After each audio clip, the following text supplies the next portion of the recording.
사도행전 10장에 이 고넬료라는 사람이 등장하는 것은 교회 역사에 굉장히 중요한 하나의 이정표라고 말할 수 있겠습니다. 전환점, 터닝 포인트다 이렇게 말할 수 있겠는데, 그것은 이 순수한 이방인, 유대인이 아닌 완전한 이방인으로서 예수를 믿는 그런 사람의 첫 모델이 바로 이 고넬료였기 때문인 것입니다. 고넬료는 로마 백부장이라 그랬었죠. 백부장, 식민 지역의 백부장, 상당한 높은 지위에 있는 세력을 가질 수 있는 그런 사람인데도 불구하고 하나님을 경외했다 이렇게 이제 표현을 하고 있습니다. 하나님을 경외, 하나님을 두려워하고 하나님 앞에서 떨었다. 이제 경외라는 뜻이 두려워하고 떨다 그런 말씀인데, 참 이방인임에도 불구하고 하나님을 공경하는 그런 자세로 하나님을 섬기려고 했다라는 것입니다.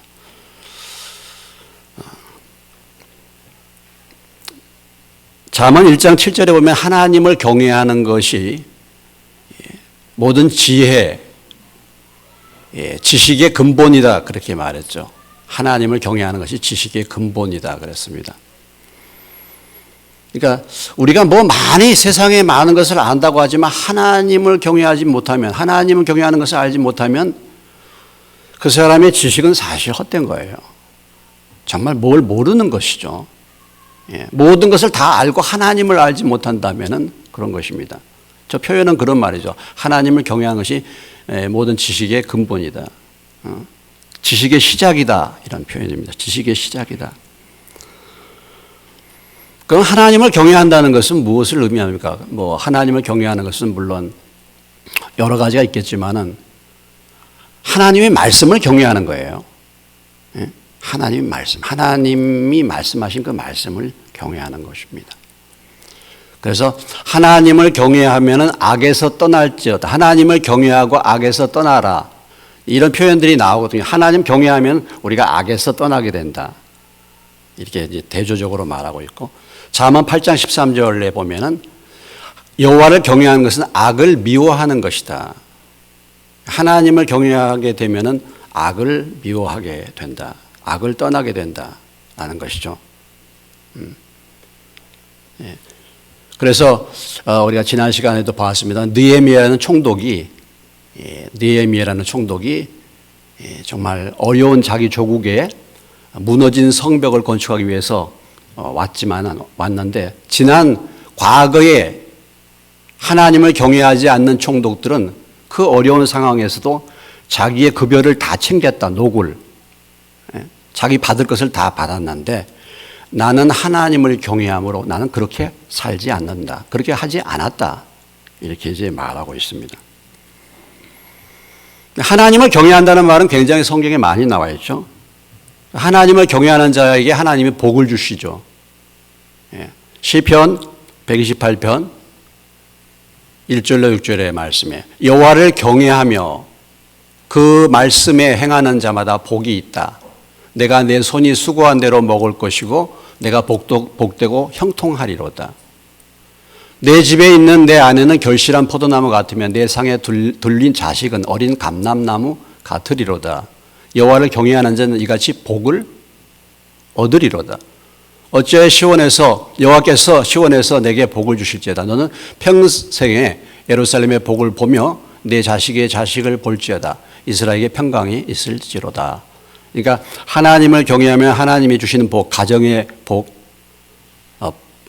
형통의 복, 그리고 이 복이 한 대로 그치는 것이 아니라 지속적인 복, 자식의 자식을 보는 그런 복을 하나님이 주신다.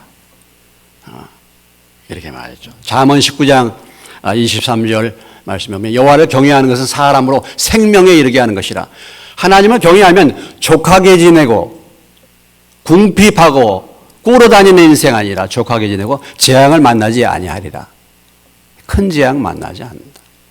이렇게 말했어요. 예. 그래서 우리가 이 자리에 계신 저도 그렇고 여러분 모두도 하나님을 경외하는 자가 되어서 이러한 복을 받으시기를 주의 이름으로 축원합니다. 그러면 하나님을 경외하는 그 자의 삶이 어떤가? 하나님을 경외하는 자의 삶을 경건 생활이라고 합니다. 경건 생활. 하나님을 경외하면 경건한 생활을 하게 된다 그랬죠. 하나님을 경외하면은 경건한 삶을 살게 되는데 뭐 그 경건한 삶은 여러 가지 종류가 있습니다. 하나님을 경외하게 되면 어떤 현상이 있습니까? 하나님 말씀을 사모하게 돼요. 하나님을 경외하는 것이 하나님의 말씀을 따르는 것인데 하나님을 경외하려면 말씀을 사모해야죠. 그래서 이 하나님을 경외하는 이스라엘 백성들은 어렸을 때부터 성경을 교육을 시켰지 않습니까? 예. 성경 교육을 철저하게 앉았을 때나 길에 걸을 때나 뭐 말씀 그런 교육을 쭉 시켜왔었고 시편 150편을 13살 이전에 거의 다 암송을 시켰다네요. 150편을 암송. 옛날에 우리가 그 어떤 그 교육할 때 뭐 그 명심보감 같은 거 있잖아요. 뭐 그런 거 다 외웠죠.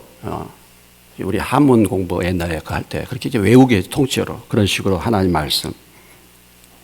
근데 오늘 고넬료의 이 경건 생활을 보면은 일단 고넬료는 온 지방과 더불어 하나님을 경외했다. 온 지방과 더불어 하나님을. 그래서 이 하나님을 경외하는 그 경건의 삶이 자기 혼자만의 삶이 아니라 영향을 미치게 된다는 것이죠. 예? 영향을 미치게 되는 거예요. 하나님을 경외하게 되면은 영향을 미쳐서 가정에도 영향을 미치고 가족이 함께 하나님을 섬기게 만들고 또 하나는 이 고넬료의 특징은 구제하는 일이었습니다. 예? 그래서 이제 자기만 잘 먹고 잘 사는 것이 아니라 어려운 사람들을 생각하고 그들에게 무엇인가를 나누어주는 그런 삶. 그리고 항상 기도하는 삶, 기도했다라는 것이죠. 그러니까 고넬료, 하나님을 경외하는 삶의 고넬료의 삶은 온 가족과 더불어 하나님을 예배하고 또 구제하는 삶을 살고 그리고 항상 기도하는 삶을 살았는데 오늘 이제 본문의 사건은 베드로가 기도하는 베드로의 경건 생활이 여기 나오고 있습니다. 베드로의 경건 생활. 오늘 본문 10장 9절로 16절의 말씀은 베드로의 기도 생활, 베드로의 기도를 통해서 베드로가 그 기도 가운데서 환상을 본 사건입니다. 오늘 내용이 그런 것이죠. 오늘 이 말씀을 통해서 우리가 주님의 음성을 듣는 그런 시간이 되시기를 바랍니다. 자, 9절의 말씀을 우리가 주목해 보시면 이튿날 그들이 길을 가다가 그 성에 가까이 갔을 그때에 베드로가 기도하려고 지붕에 올라가니 그 시각은 제6시더라 그랬습니다. 이튿날 그들이 길을 가다가 그 성에 가까이 갔을 그때에 이것은 무엇을 말합니까? 바로 고넬료가 하나님의 음성을 듣고 베드로라는 사람의 집에 사람을 보내라 해서 사람을 보냈습니다. 하인 둘과 부하 한 사람을 보냈는데 그 하인 둘과 부하 한 사람이 베드로의 집, 베드로가 살고 있는 그 집 부근에 피장이 시몬의 집 가까이 갔을 때에 그때에 베드로는 기도하러 올라갔다 이런 얘기죠. 자, 베드로가 어떻게 기도하고 있습니까? 어떻게 기도했습니까? 기도하려고 9절에 지붕에 올라가니 그 시각은 제6시더라 그랬어요. 그러니까 6시니까 12시입니다. 낮 12시에 우리 시간으로 보면 낮 12시에 지붕으로 기도하러 올라갔다 그랬어요. 지금 베드로가 어디에 머무르고 있냐면 피장 시몬의 집입니다. 피장은 무두쟁이라 그래가지고 짐승을 잡아가서 그 가죽을 벗겨서 가죽 만드는 그런 피장이 시몬이에요. 그러니까 사실은 좀 유대인들로 보면 이런 부정한 일을 하는 것입니다. 그러나 그리스도인이었죠. 그러니까 베드로가 지금 요바에 있는 거기에 머무르고 있는데 장소나 환경이 좋지 않지 않겠습니까? 그럼에도 불구하고 베드로가 기도하려고 지붕에 올라갔다. 이 이스라엘의 지붕은 우리나라가 일반 평면으로 된 옥상 같은 데입니다. 그런 데로 기도하러 갔다. 그렇죠? 그러니까 오늘 여기서 보면은 참 이 기도하러 갔다. 기도하려고 지붕에 올라갔다. 우리가 이 하나님을 경외하는 경건 생활 가운데서 뭐 여러 가지가 중요하지만, 말씀 생활도 중요하지만 참 중요한 것이 뭐냐면 기도라는 거, 기도. 고넬료가 항상 기도하는 그 기도를 통해서 하나님이 고넬료에게 말씀을 주셨고, 지금 베드로가 기도하는 가운데서 그 사건이 연결이 되는 것입니다. 그러니까 기도로 연결이 되는 거, 하나님의 역사가. 기도하는 사람을 통해서 하나님의 역사가 이루어지는 거예요. 따라서 해봅시다. 하나님의 역사는 기도하는 사람을 통해서 이루어진다. 기도하는 사람을 통해서.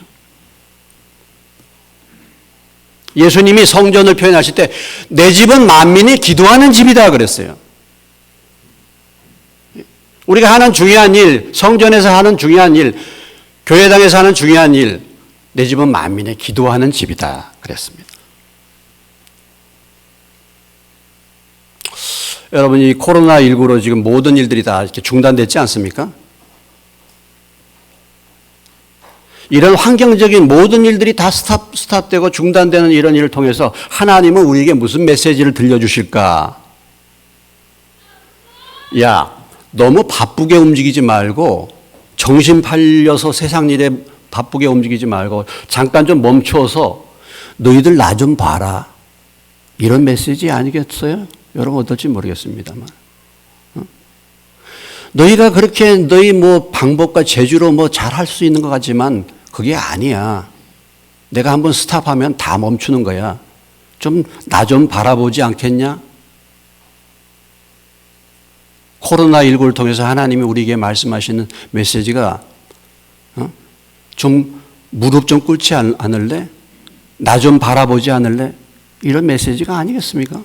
여러분 어떻게 듣고 계신지 모르겠지만.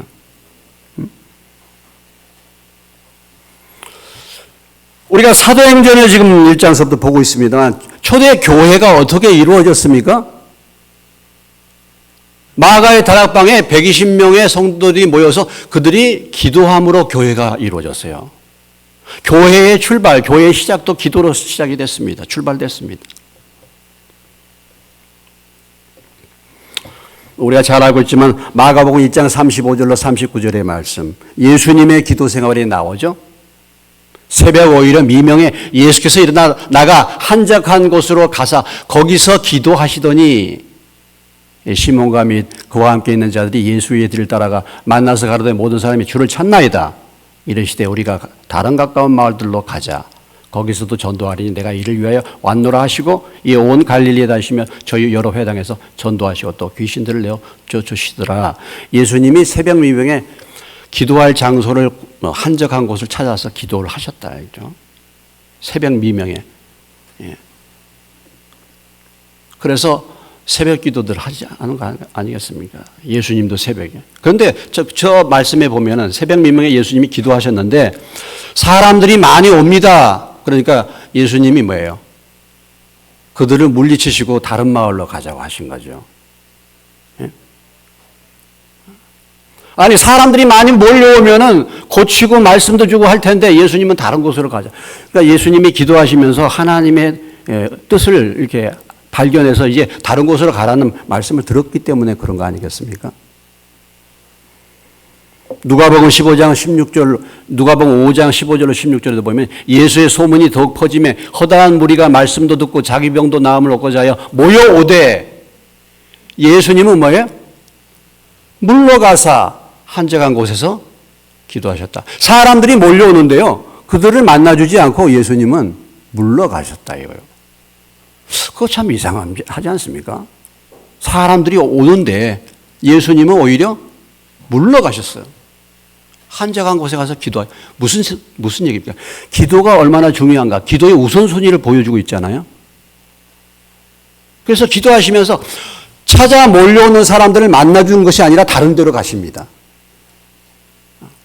어떤 사람이 목사님하고 찾아와서 막 신방하고 이렇게 뭐 신방해달라고 그러면 저 막 정신없이 쫓아다니죠. 그렇게. 근데 그거 거절하는 거예요. 어떻게 본다면. 왜? 어떻게 이게 가능가? 예수님이 기도 가운데서 우선순위 주님의 음성을 들었단 말이죠. 하나님의. 그래서 다른 마을로 가는 것입니다.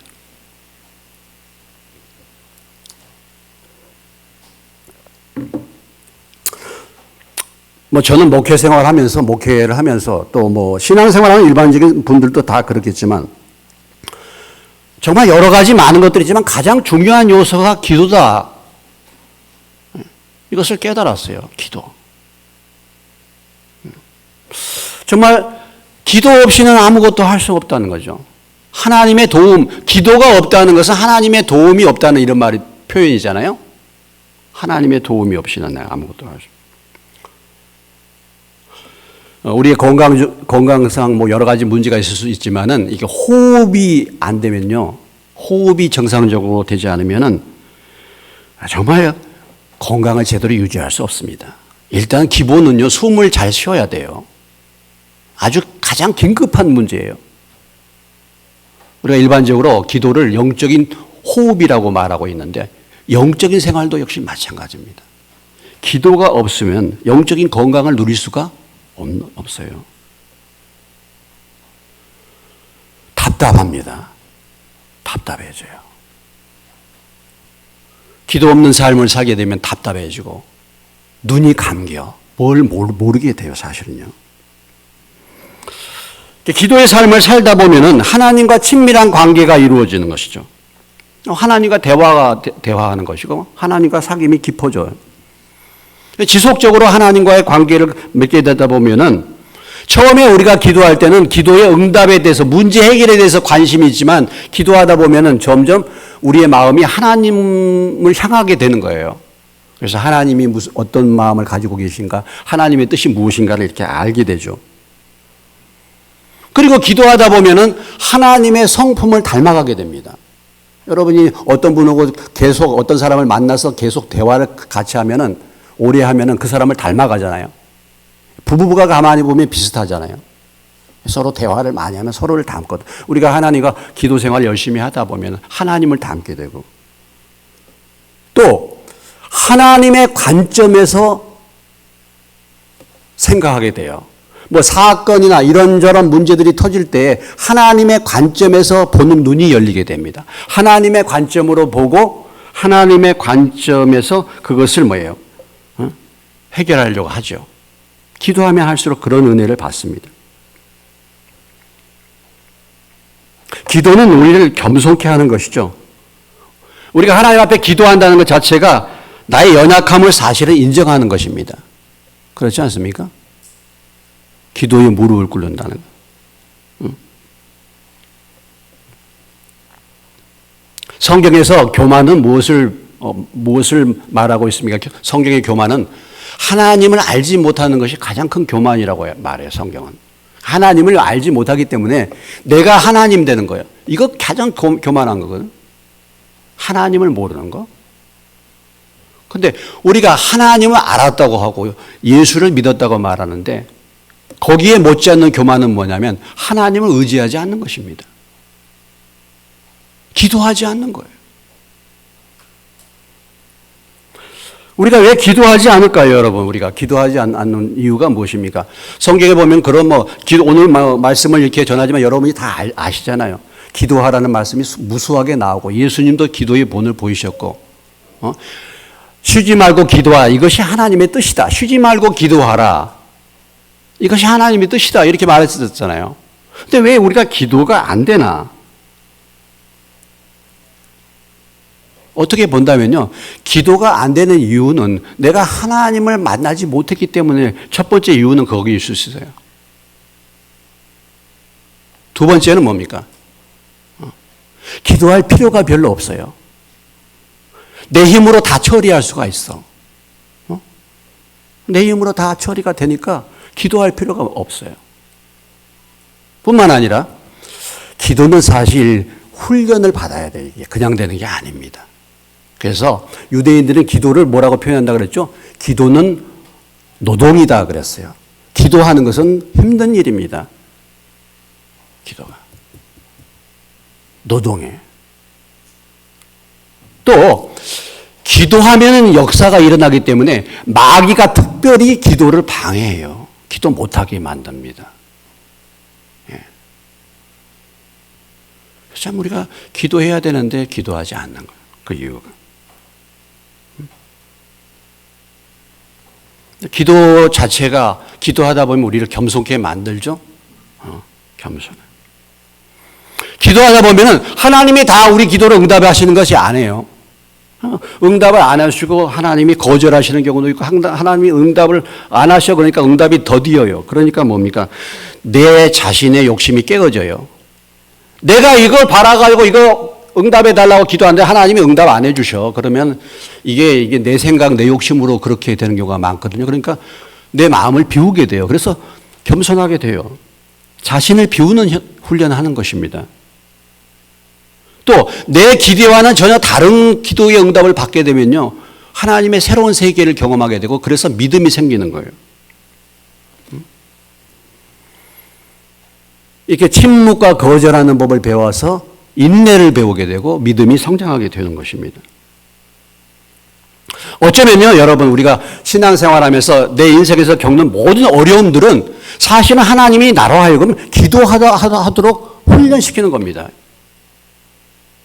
모든 우리에게 다가오는 고난은요, 하나님이 나에게 무릎을 꿇으라는 것을 가르쳐 주는 거예요, 사실은. 메시지 하는 거예요. 근데 문제가 뭐냐면 오늘 우리 시대에는 문제가 별로 없잖아요. 먹고 살만들 하잖아요. 그러니까 무릎을 꿇지 않는데 사실은 보면은 이 모든 인생의 고난의 문제를 통해서 하나님이 우리로 하여금 무릎을 좀 꿇어 넣어. 너 방법으로 살 수 없어라고 우리에게 말씀하시는 거예요. 그러니까 여러분 다윗이 언제 제일 기도 많이 했습니까? 사울이 다윗을 죽이려고 쫓아다닐 때 약 13년 동안 연단을 받았는데 그때가 다윗이 제일 많이 기도했어요. 연단을 통해서 다 기도를 배우게 되는 것이죠.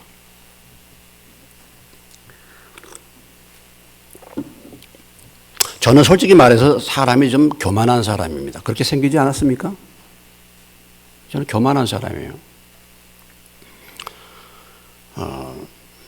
사람이 조금 잘 나가고 뭐 조금 이렇게 하는 것 같으면 교만해지는 거 아니겠습니까? 저는 참 교만했어요. 근데 인생에 참 어려운 일들 많이 겪고 이렇게 하다 보니까 조금 이제 마음이 가난해져 가지고 주님을 믿었는데 믿고 난 후에도 여전히 그게 깨지지가 않죠. 저는 목회에 이렇게 개척을 하면서 저는 이제 선교단체에서 이렇게 있었기 때문에 저는 성경을 가르치면 성경을 가르친 데는 제가 누구한테 뒤지지 않는다. 이런 생각이 있었어요. 제가 성경을 제대로 잘 가르칠 수 있겠다. 왜냐하면 대학생들 성경 가르쳐가지고 믿음으로 세우고 열매를 맺었기 때문에 개척에서 하면은 제자 훈련하고 성경 잘 가르치면 사람들이 잘 변화될 줄 알았거든요. 그게 아니더라고. 그래가지고 변화되는 게 아니더라고. 성경을 내가 많이 알고 지식적으로 많이 알면 내가 그대로 신앙생활 잘할 것 같은데 그게 아니에요. 또 성경을 잘 가르쳐서 이론과 성경에 대한 이론과 지식이 많아지면 그 사람이 하나님 말씀에 따라 순종할 수 있다고 생각했는데 그게 아니고 오히려 머리만 커져가지고 교만해서 대적을 해요. 그게 아니에요. 여러분이 잘 알다시피 교회 2번 조립식 건축 1번 하고 그 다음에 지금 이 예배당을 건축하면서 얼마나 많은 연단을 받았습니까? 예. 얼마나? 교회 헌금, 우리가 교회 건축 헌금 1억 2천, 한 1억 5천 정도 했는데 1억 2천 정도 이제 대출 받고 이렇게 해가지고 마련한 거 교회 건축하면서 1억 2천 다 지불하고 이 지하하고 1층 골조만 해놨어요. 우리가 저쪽에 새누리교회 있는 자리에 그쪽으로 가서 이제 임시 예배를 드리면서 여기 지하로 하고 1층 골조만 하고 돈 1억 2천원 가고 공사가 끝났지 않습니까? 그리고 IMF가 왔잖아요. IMF가 오니까 공사비가 2배로 뛰어요. 공사비가 2배로 뛰었는데 돈은 다 한 푼도 없고 지하고 1층 골조만 올라갔어요. 철근만. 그러고 끝났으니까 방법이 있습니까? 없어요. 어떻게 해볼 도리가 없잖아요. 무슨 방법이 있습니까? 그럼 어떻게 해야 되겠습니까? 기도밖에는 없잖아요. 기도밖에 없어. 참 이 교만을 저를 깨뜨리고 아주 뭐 좀 제가 하는 것 같았는데 그게 안 되는 거죠. 방법이 없잖아요. 그러니까 다른 방법이 없어요. 금식하며 기도하는 것밖에 더 이상 방법이 없잖아요. 그런데 하나님은 살아계시기 때문에 오늘 이 자리까지 인도해 주신 줄로 믿습니다. 저는 뭐 손 벌리고 싶지는 않고 어디 가서 기도만 하고 있으니까 하나님이 참 뭐 아시는 분들 아시겠지만 정말 기가 막힌 방법으로 여기까지 오게 하셨죠. 예.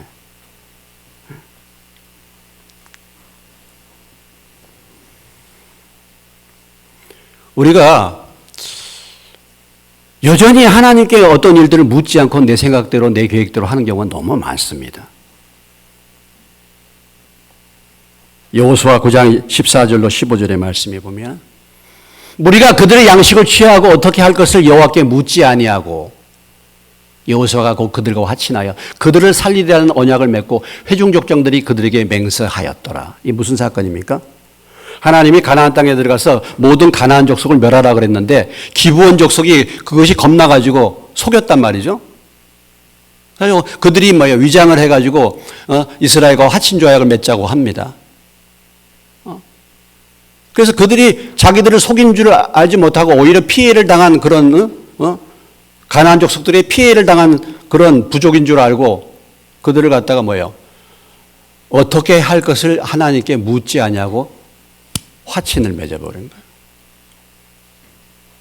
그래서 결국은 이 기브온 족속을 몰아내지 못하죠. 하나님께 묻지 않고. 잠언 15장 12절의 말씀, 잠언 15장 12절의 말씀입니다. 거만한 자는 견책받기를 좋아하지 아니하고 지혜 있는 자에게로 가지도 아니하느니라. 누구한테 물어보지도 않고 지혜 있는 자에게, 물론 사람도 그렇지만 하나님께 가서 물어보지를 않습니다. 내가 다 할 수 있기 때문에. 이걸 갖다가 거만한 자라, 성경은 교만한 자라고 말하죠.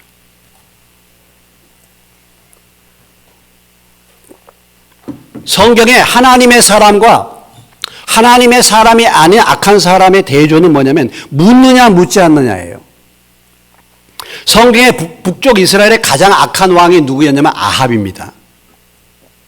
그런데 그 남쪽에 있는 여호사밧은 참 하나님을 그래도 섬긴다고 하는 사람이에요.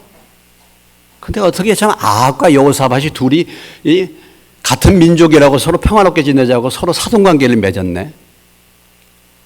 사돈관계를 맺었어. 근데 아합이 암몬의 길르앗 라못이라는 그런 곳이 있는데 이 길르앗 라못을 점령하고 싶은 거예요. 전쟁을 하고 싶은 거예요. 그래서 아래쪽에 있는 자기 사돈 여호사밧을 불러올랐어. 우리 같이 길르앗 라못을 칩시다. 근데 여호사밧이 제동을 걸죠. 우리 여호와의 선지자에게 물어보고 가자고. 응? 여호와의 선지자에게 물어봅시다 우리. 그랬더니 뭐예요? 아합의 밑에 있는 선지자 400명이 다 나와가지고 왕이시여 가서 치러 가십시오. 왕이 전쟁 일으키면 틀림없이 승리합니다. 400명이 그러는 거야 다. 그러니까 그런데 여호사밧이 또 물어볼 사람 없습니까? 하는 거죠. 또 물어볼 사람이 있으면 다 끝까지 물어보자고. 아합이 말하길 미가야라는 애가 있는데 걔는 항상 나한테 좋은 얘기하지 않고 항상 나를 반대하는 얘기를 해. 그래도 그 사람 불러라고. 미가야가 나와가지고 뭐라고 얘기합니까? 당신 가면 틀림없이 죽는다 그러죠. 근데 400명이 그렇게 말했으니까 누구 말 듣겠어요? 400명 말 듣고 갔다가 아합이 죽지 않습니까? 그때 여호사밧도 묻기는 물었는데 그 뜻은 분별을 못했어요 또. 그러나 가만히 보면 묻느냐 묻지 않느냐 무슨 얘기입니까? 한 사람은 자기 생각대로 하는 거예요. 자기 계획대로 하는 것입니다. 그러나 한 사람은 뭐예요? 그래도 물어봐야 되겠다. 근데 그 결과로 인생의 마지막이 왔어요. 묻느냐 안 묻느냐 이렇게 중요한 것입니다.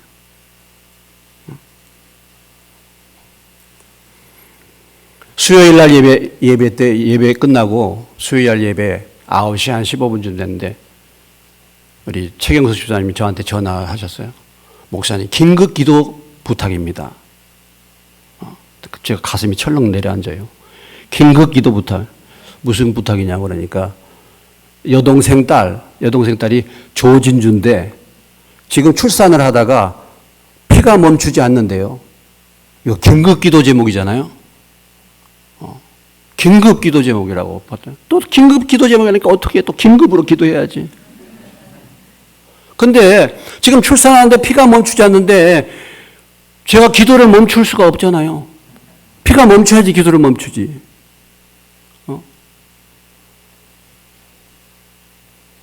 이거 어떻게 이거 뭐 기도를 언제까지 해야 될 건지 막 그러다가 이거 또 새벽 기도도 있고 그런데 그래도 뭐 긴급 기도니까 또 피가 멈춰야 되는 건데 그래서 그렇게 기도하고 있는데 한 11시 한 10분 됐나요? 연락이 왔어요. 잘 출산하고 회복이 됐다고. 할렐루야. 예. 이 긴급 기도 제목. 그때 뭐 어떻게 합니까? 기도밖에 없어요. 기도밖에. 그러니까 참 생각이 나요. 또 우리 옛날에 박영랑 집사님. 오래됐죠. 우리 박영랑 집사님도 그런 문제야. 박영랑 집사님 출산을 하면 피가 안 멈춰. 그래서 병원에서 아이를 갖지 말았는데 아이가 들어섰네. 어떻게 해?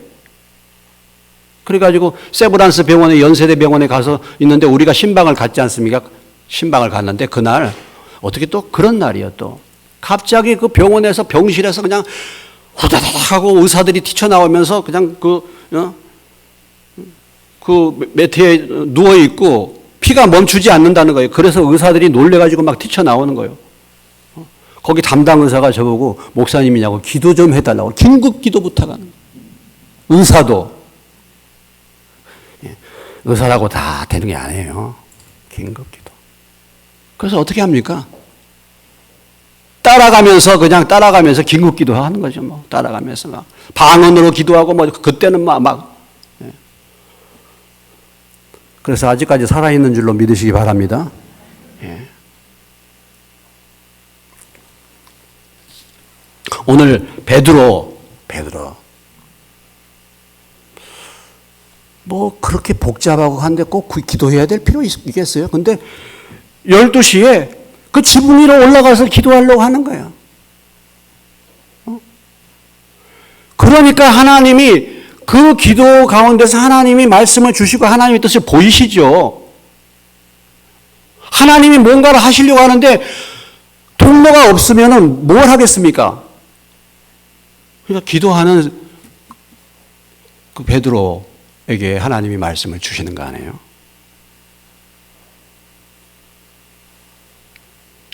그리스도인을 표현할 때 로마서 8장 14절의 말씀에 그리스도인은 어떤 사람이라고요? 무릇 따라서 읽겠습니다. 시작. 무릇 하나님의 영으로 인도함을 받는 그들은 곧 하나님의 아들이라고 했어요. 내가 정말 하나님의 자녀라고 한다면 내가 하나님의 영으로 인도함을 받아야 돼. 하나님의 뜻으로 인도함을 받을 수 있어야 하나님의 자녀인데 어떻습니까, 여러분? 우리가 기도가 없으니까 우리 생각 따라서 맨날 가는 거예요. 기도를 위한 오늘 이 말씀을 통해서 여러분들이 기도 생활을 하기 위한 골방과 시간을 정하시기를 주의 이름으로 축원합니다. 오늘 베드로가 그 어려운 가운데서도 지붕 위로도 올라가잖아요. 아니면 예배당을 나오시든지 여러분의 개인의 골방의 기도를 만들어 보세요. 저도 처음에 예수 믿고 기도가 뭐 열립니까? 기도가 뭔지 알아요? 기도 참 어려워요. 어떻게 기도해야 되는지 잘 모르겠어요. 어떻게 기도해야 될지를 몰라. 그래도 기도 시간을 정해가지고, 무릎을 꿇고, 기도를 더듬더듬. 제일 공포스러운 것은 뭐냐면, 교회 나갔을 때 갑자기 기도하라고 하는 거.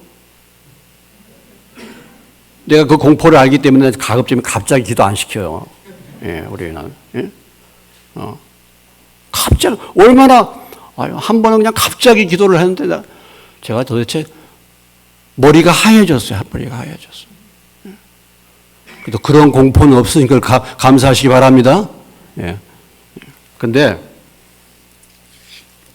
이렇게 기도하는 공간, 기도한 골방을 만들 수 있어야 돼요. 오늘 이 고넬료나 베드로처럼. 그래야 하나님의 역사가 이루어집니다. 하나님의 역사. 여러분, 무당도 기도 열심히 합니다. 그거 아셔? 이슬람 사람들은 5번 하잖아요. 그건 아시잖아요. 근데 무당도 열심히 기도해요. 무당도. 제가 어떤 프로그램에 보니까 무당 나왔었는데 자기 기도 시간은 오후 7시부터 9시까지라. 저녁에. 그리고 그것만 기도하느냐? 11시부터 1시까지 한대 또. 그러면 11시부터 1시까지만 하느냐? 가장 귀신의 영이 활발하게 움직이는 때가 3시부터 5시래요. 그때도 한대.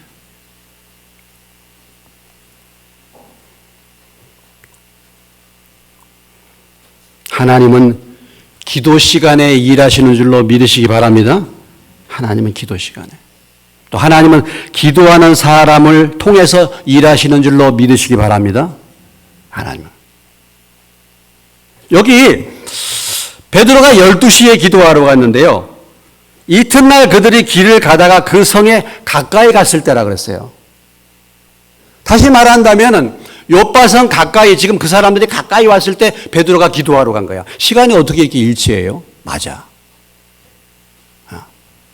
그러면 이 지금 부하한 사람과 하인 둘이 어디서부터 지금 내려오냐면 가이사라의 고넬료의 집에서 지금 심부름을 받아서 요빠까지 내려와요. 예. 여기 이제 지도가 이제 있는데 여기 잘 보이실라나 이게 좀 모르겠는데 이게 요빠고 여기가 가이사라예요.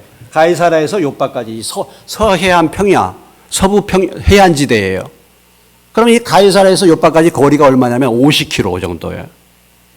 50km면 고넬료가 몇 시에 기도응답을 받았었죠? 오후 3시에 기도하러 갔다가 하나님 음성을 들었습니다. 그러니까 오후 3시에 기도하러 갔다가 기도 가운데서 말씀을 듣고 야, 요빠로 사람을 보내라 하니까 즉각적으로 그 말을 듣고 즉각적으로 뭐예요? 사람을 보낸 거예요. 그러면 50km 거리면은 이 가이사라에서 요빠까지 올 때에 하루에 오지를 못하는 겁니다. 하루에 50km면 사람이 1시간에 뭐 5km 걷는다 그래요. 뭐 4km, 빠르면 6km인데 생각해 보세요. 몇 시간 걸립니까? 만약에 5km만 걸어도 10시간 걸리잖아요. 10시간이면 오후 4시에 출발했다 그러면 10시간 걸리면 밤이 되죠. 그러니까 1박을 어디서 한 겁니다. 중간에 오다가. 그리고 그 이튿날 집을 찾아가지고 그 성에 가까이 갔을 때, 지금 12시쯤 가까이 갔을 때 그 시간에 베드로는 기도하러 갔던 거예요.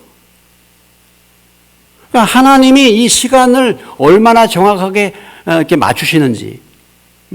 그리고 이 고넬료가 즉각적으로 순종을 했어요. 신속하게 순종을 했어요. 그래서 사람을 보냈기 때문에 베드로의 기도 시간에 맞춘 거예요. 하나님은 참 이렇게 일하시는 분입니다. 정확한 시간에. 기도하는 사람을 통해서 하나님의 역사를 이루시는 거예요.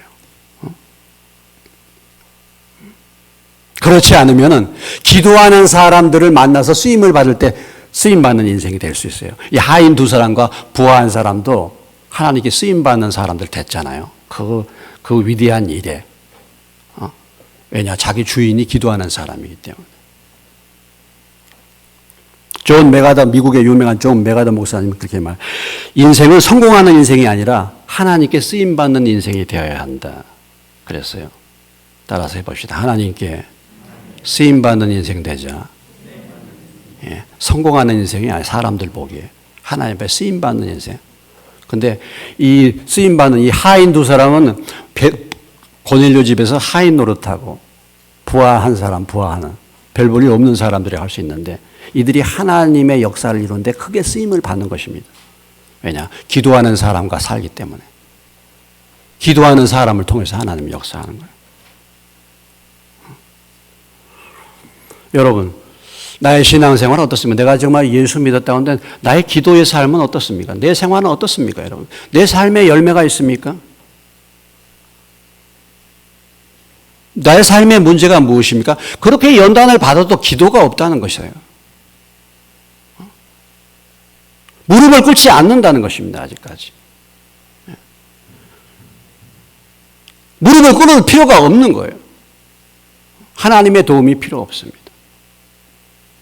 그런데 참 놀라운 것은요, 우리가 하나님 앞에 무릎을 꿇고 기도하고 묻게 되고 또 기도하는 사람들의 인도를 따라서 물어서 가게 되면요, 하나님은 우리 인생을 훨씬 더 약속대로 풍성하게 하시는 분이에요. 그런 은혜를 경험하시기를 주의 이름으로 축원합니다. 여러분들이 인생 살면서 내가 내 생각대로 결정해가지고 많은 어려움들 겪어보신 적 있으십니까? 어떻습니까? 여러분들이 어떻게 예수 믿으러 나오셨습니까? 마음이 어떻게 해서 낮아지셨습니까? 내 힘으로 안 되는 일을 어떤 일을 겪었기 때문에 나오는 거예요, 사실은요. 나오기는 나오는데 아직도 내가 내 계획과 내 생각으로 얼마든지 살 수 있어. 그러면 하나님 앞에 무릎을 꿇지 않겠죠? 근데 우리가 이렇게, 저도 그렇습니다만, 이렇게 하나님 앞에 그래도 마음을 낮추고 나온 것은 뭔가 내 인생이 내 마음대로 되지 않고 내 힘으로 할 수 없었던 그런 일을 경험했기 때문에 내가 하나님 앞에 무릎을 꿇은 건데, 실제적인 삶에 있어서도 여전히 하나님이 그걸 훈련하기를 원하시고, 하나님을 의지하며 살기 원하시는데, 그걸 경험했음에도 불구하고 여전히 돌아서면은 내 생각으로, 내 욕심으로 살아가요. 내 계획으로 살아가요. 그러면은 그런 인생의 앞길은 고난밖에 없어요. 광야에 이스라엘 백성들이 광야에 나와가지고 40년 동안 빙빙 돌다가 죽는 인생, 그런 인생을 살게 되는 것입니다. 애굽에서 나오긴 나왔어요. 그런 인생을 살게 되는 거예요. 베드로같이 성령 충만한 사람이 또 이렇게 꼭 시간지게 정해서 지붕에 올라가서 기도합니까? 그러나 오늘 하나님의 역사, 고넬료로부터 시작되는 이 하나님의 역사는 기도를 통해서, 기도하는 사람을 통해서 역사가 이루어진다라는 것이죠. 근데 고넬료는 하나님을 잘 몰랐잖아요. 여러분, 하나님을 잘 몰라도 이렇게 무릎을 꿇어서 시간을 정하시고 한번 기도해 보시기 바랍니다. 사실 그런데, 저는 그런데요, 우리가 찬양의 봉사라든지, 우리가 교사로 봉사하든지, 이 모든 봉사에 있어서는 사실은 기도 봉사가 먼저 돼야 돼요. 기도 봉사. 기도에 무릎을 꿇을 수 있어야 됩니다. 왜냐하면 하나님의 일은 내 이론과 내 지식으로 안 되기 때문에 그래요. 저도 누구보다도 사실 저도 지식적인 사람입니다. 예? 저도 누구보다도 그래요. 근데 그렇게 되는 거 아니에요. 그러니까 무릎을 꿇어야 됩니다. 오늘 말씀을 다음 주에도 우리가 또 이제 말씀 이어서 하고, 고넬료의 기도 생활, 또 베드로의 기도 가운데서 하나님이 이런 역사를 이룬 것처럼 여러분들이 신앙생활을 지금까지 해오셨는데 아직 기도를 배우지 못하셨어? 아직도 기도의 삶이 없어요. 그러면 별 열매 없이 그냥 사시는 거예요. 광야 돌다 가시는 겁니다. 오늘 말씀을 듣고 나의 기도 생활을 한번 돌아보시고, 시편 119편 70절의 말씀, 60절의 말씀, 고넬료가 하나님의 음성 듣고 행했던 것처럼 주의 계명을 지키기에 신속히 하고 지체치 아니하였느니라. 오늘 이 말씀을 듣고 여러분들이 돌아가서라도 내가 예배당에 나오기 어려우시면 내 집에서라도 골방 어디 있습니까? 옛날에 저는 13평에 살았는데요. 기도할 장소가 없어서 좀 곤란하지만 도저히 기도할 장소가 없어서 화장실을 갖다가 나무판을 깔아놓고 거기서 기도했어요. 13평 사니까 뭐 공간이 나와야죠. 내 공간 어디 기도실을 정하세요. 기도실을 만들어 보세요. 안 되시면 나오세요. 기도하러 나오세요. 그래서 기도의 무릎을 들여보시기 바랍니다. 뭐 어떻게 기도할지 잘 몰라요. 그래도 저보고 좀 내려와서 기도하라 그래요. 무릎 꿇지 말고. 근데 저는 무릎 꿇고 기도를 하다 보니까 버릇이더라고요. 지금 43년째 무릎 꿇고 기도해요.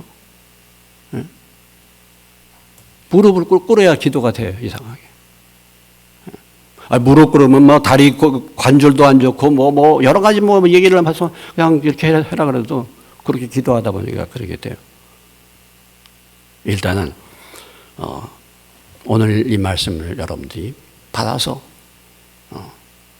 내가 하루에 20분이라도 좋고 30분이라도 좋고 사실 돌아보면요. 기도할 게 한두 가지입니까? 한두 가지가 아니에요. 한두 가지 아닙니다. 사실은 우리 주변에 있는 모든 일어나는 사건들을 보면서요. 사실은 내 기도 제목을 보여주는 거예요. 우리가 뭐 마음에 안 들고 뭐 비판할 일도 많고 그러는데 그 이전에 그걸 보면서 하나님이 그거 기도하라고 하신 거 아니겠습니까? 그거예요. 그러니까 기도의 자리, 기도의 골방을 마련해서 기도의 무릎을 꿇는 저와 여러분이 되시길 주의 이름으로 축원합니다. 기도하겠습니다. 하나님 아버지